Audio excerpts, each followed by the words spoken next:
The Prime Minister says one language, one nation, one leader. ഒരു ഭാഷ, ഒരു ദേശം, ഒരു നേതാവ് എന്നാണ് ഈ രാജ്യത്തെ പ്രധാനമന്ത്രി പറയുന്നത്. How can there be one language in India? എങ്ങനെയാണ് ഭാരതത്തിൽ ഒരു ഭാഷ മാത്രം ഉണ്ടാകാൻ സാധിക്കുന്നത്? In Kerala there is Malayalam. കേരളത്തിൽ മലയാളമുണ്ട്. Tamil Nadu there is Tamil. തമിഴ്നാട്ടിൽ തമിഴ് ഭാഷയുണ്ട്. Bengal there is Bengali. ബംഗാളിൽ ബംഗാളി ഭാഷയുണ്ട്. So how can there be only one language? എങ്ങനെയാണ് ഇന്ത്യയിൽ ഒറ്റ ഭാഷ മാത്രമായി നമുക്ക് സാധിക്കുക? There are multiple languages. Every language represents the tradition, the history, the culture of the people who speak it. ഇവിടെ ധാരാളം വ്യത്യസ്ത ഭാഷകളുണ്ട്. ഓരോ ഭാഷയെ പ്രതിനിധാനം ചെയ്യുന്നത് അത് സംസാരിക്കുന്ന ആളുകളുടെ സംസ്കാരമാണ്, അവരുടെ പാരമ്പര്യമാണ്, അവരുടെ ചരിത്രമാണ്. And what does he mean, one leader? ഒരു നേതാവ് എന്ന് പറയുന്നതിലൂടെ പ്രധാനമന്ത്രി Narendra Modi There's a leader in every field in India. ഈ രാജ്യത്തെ എല്ലാ മേഖലകളിലും ഇവിടെ നേതാക്കളുണ്ട്. Every cricket team has a leader. എല്ലാ ക്രിക്കറ്റ് ടീമുകൾക്കും നേതാവുണ്ട്. Every single town has a leader. Every panchayat has a leader. What does the Prime Minister mean, one leader? ഒരു leader എന്ന് പറയുമ്പോൾ, ഒരു നേതാവ് എന്ന് പറയുമ്പോൾ എന്താണ് പ്രധാനമന്ത്രി ഉദ്ദേശിക്കുന്നത്? എല്ലാ ടൗണിലെ നേതാക്കളുണ്ട്, എല്ലാ പഞ്ചായത്തിലും നേതാക്കളുണ്ട്. India is a diverse country. India എന്ന് പറയുന്നത് വൈവിധ്യങ്ങളുള്ള ഒരു രാജ്യമാണ്. And our diversity is our strength. നമ്മുടെ ഇന്ത്യയുടെ ശക്തി എന്ന് പറയുന്നത് ഈ രാജ്യത്തിന്റെ വൈവിധ്യമാണ്. All our languages are our strength. All our religions are our strength. All our histories are our strength. നമ്മുടെ രാജ്യത്തെ എല്ലാ ഭാഷകളും നമ്മുടെ കരുത്താണ്. നമ്മുടെ എല്ലാ മതങ്ങളും നമ്മുടെ കരുത്താണ്. നമ്മുടെ വിവിധ ചരിത്രങ്ങളും ഭാരതത്തിന്റെ ഏറ്റവും വലിയ കരുത്താണ്.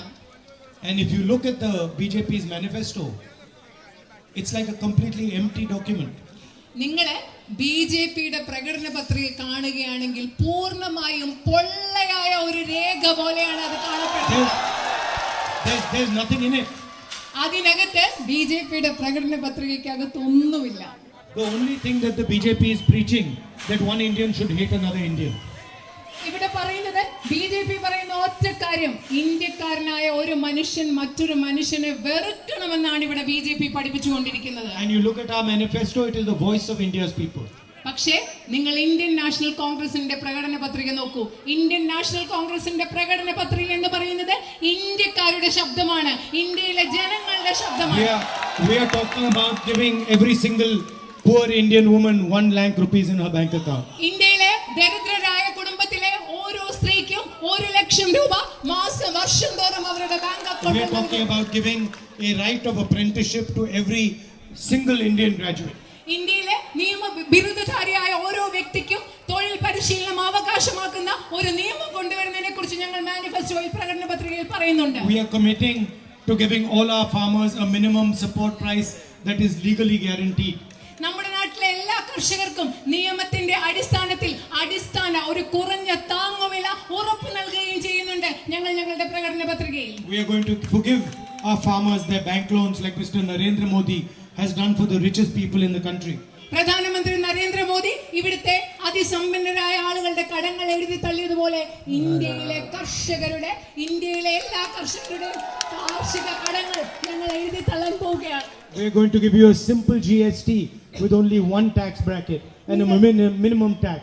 നിങ്ങൾക്ക് വളരെ ലളിതമായ ഒരു GST ഞങ്ങൾ നൽകാൻ പോവുകയാണ്. We are going to scrap the Agniveer scheme. Agniveer പദ്ധതി, ആർമിയിൽ നിയമനം നടത്തുന്ന അഗ്നിപഥ് പദ്ധതി ഞങ്ങൾ റദ്ദാക്കാൻ പോവുകയാണ്. Which is an insult to every single Indian soldier. Indian Agniveer പദ്ധതി എന്ന് പറയുന്നത് ഈ രാജ്യത്തെ ഓരോ ഇന്ത്യൻ ഭടന്മാർക്കും ഒരു അപമാനമാണ്. ആ പദ്ധതി അത് ഇന്ത്യൻ നാഷണൽ കോൺഗ്രസ് റദ്ദാക്കുമെന്ന് ഞാൻ ഉറപ്പ് നൽകുന്നു. And by the way, the army did not ask for Agniveer. The Prime Minister's office decided on Agniveer. നിങ്ങൾക്കറിയുമോ, ഇന്ത്യൻ ആർമി പറഞ്ഞില്ല ഞങ്ങൾക്ക് അഗ്നിപഥ് പദ്ധതി വേണമെന്ന്. അഗ്നിപഥ് പദ്ധതി ഇവിടെ വേണമെന്ന് തീരുമാനിച്ചത് ഇന്ത്യയിലെ പ്രധാനമന്ത്രിയുടെ ഓഫീസാണ്. The ambulance has to go. I'll ask them to move. മാറിക്കൊടുക്കണേ, ആംബുലൻസ് വന്നിട്ടില്ല. This is part of our നമ്മുടെ team. Rahulji, this is part of our team. No. Yes, it's okay. It's okay. And then, I look at the BJP's manifesto. We are doing something for women, something for unemployment. We are doing women's reservation. We are doing a new GST. And then I looked at the BJP's manifesto. ഞാൻ BJPയുടെയും കോൺഗ്രസിന്റെയും manifesto പ്രകടന പത്രികകൾ നോക്കായിരുന്നു. നമ്മൾ യുവജനങ്ങൾക്ക് വേണ്ടി ചെയ്യുന്നുണ്ട്, നമ്മൾ ലളിതമായ ഒരു GST കൊണ്ടുവരുമെന്ന് പറയുന്നു, നമ്മൾ സ്ത്രീകൾക്ക് വേണ്ടി പദ്ധതികൾ ചെയ്യുന്നു, നമ്മൾ അതുപോലെ തൊഴിലില്ലായ്മയെ നേരിടാൻ പദ്ധതികൾ ചെയ്യുന്നു. Their central points are they are going to bring the Olympics to India and they are going to send a person to the moon. Indian national കോൺഗ്രസിന്റെ പ്രകടന പത്രിക നോക്കിയ ശേഷം BJPയുടെ പ്രകടന പത്രികയിലേക്ക് നോക്കുമ്പോൾ അതിലെ പ്രധാനപ്പെട്ട കാര്യങ്ങൾ എന്താണെന്ന് അറിയണ്ടേ? ഇന്ത്യയിലെ ഒളിമ്പിക്സ്, BJPയുടെ പ്രകടന പത്രികയിലെ പ്രധാനപ്പെട്ട കാര്യങ്ങൾ എന്താണെന്ന് അറിയണ്ടേ? ഒളിമ്പിക്സ് ഇന്ത്യയിൽ കൊണ്ടുവരും, ഒന്നാമത്തെ പ്രധാന കാര്യം. രണ്ടാമത്തെ പ്രധാന കാര്യം, ഞങ്ങൾ ചന്ദ്രനിലേക്ക് ഒരാളെ വിടും. രണ്ടാമത്തെ പ്രധാന കാര്യം എന്താണെന്നറിയോ? ഞങ്ങൾ ചന്ദ്രനിലേക്ക് ഒരാളെ വിടും. ഇത് രണ്ടുമാണ് അവരുടെ. Olympics are going to be not now, after 10-15 years.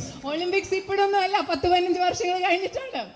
And the rocket is going to be made by ISRO, that was developed, supported by Congress Party. അത് മാത്രമല്ല, BJP ഗവൺമെന്റ് ചന്ദ്രനിലേക്ക് ആളെ വിടാൻ ഉപയോഗിക്കുന്ന റോക്കറ്റ് ഇസ്രോ ഉണ്ടാക്കിയതാണ്. ഇന്ത്യൻ നാഷണൽ കോൺഗ്രസ് സ്ഥാപിച്ച് വളർത്തിയെടുത്ത ഇസ്രോ ഉണ്ടാക്കുന്ന rocket കൊണ്ടാണ് അവർ ചന്ദ്രനിലേക്ക് ആളെ വിടാൻ പോകുന്നത്. But you know, when you look at the media, you will see Mr. Modi 24 hours on the media. പക്ഷെ നിങ്ങൾ മാധ്യമങ്ങളിലേക്ക് നോക്കി ആരെയാണ് കാണാൻ പറ്റുന്നത്?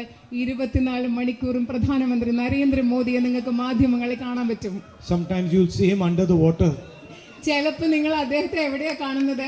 വെള്ളത്തിനടിയിൽ, കടലിന്റെ അടിയിൽ. Sometimes when people are dying of COVID, you will hear him saying thali bajao.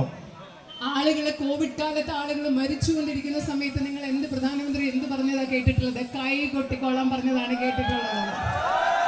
If a normal man during COVID stands on the street and says thali bajao, they will beat him up and put him inside jail. നിങ്ങളൊന്ന് ആലോചിച്ച്, ഒരു സാധാരണ മനുഷ്യൻ Covid സമയത്ത് റോഡുകളിൽ നിന്ന് പറയുകയാണ് കൈ കൊട്ടിക്കോളി പറഞ്ഞാൽ നമ്മൾ എന്ത് ചെയ്യും? അടിച്ചു വാങ്ങിച്ച ആളിനെ കൊണ്ട് ജയിലിടുകയല്ലേ മനുഷ്യർ സാധാരണ ചെയ്യുക. But if the Prime Minister of India says it, then the media will say, wow, what a smart Prime Minister we have. പക്ഷെ പ്രധാനമന്ത്രി കോവിഡ് കാലത്ത് നമ്മളോട് എല്ലാവരോടും കൈ കൊട്ടിക്കൊള്ളാൻ പറഞ്ഞപ്പോൾ ഇവിടുത്തെ മാധ്യമങ്ങൾ എന്ത് പറഞ്ഞു? വാവ്, എന്തൊരു മിടുക്കനായ പ്രതിഭാശാലിയായ പ്രധാനമന്ത്രി എന്നല്ലേ പറഞ്ഞത്. That is the situation.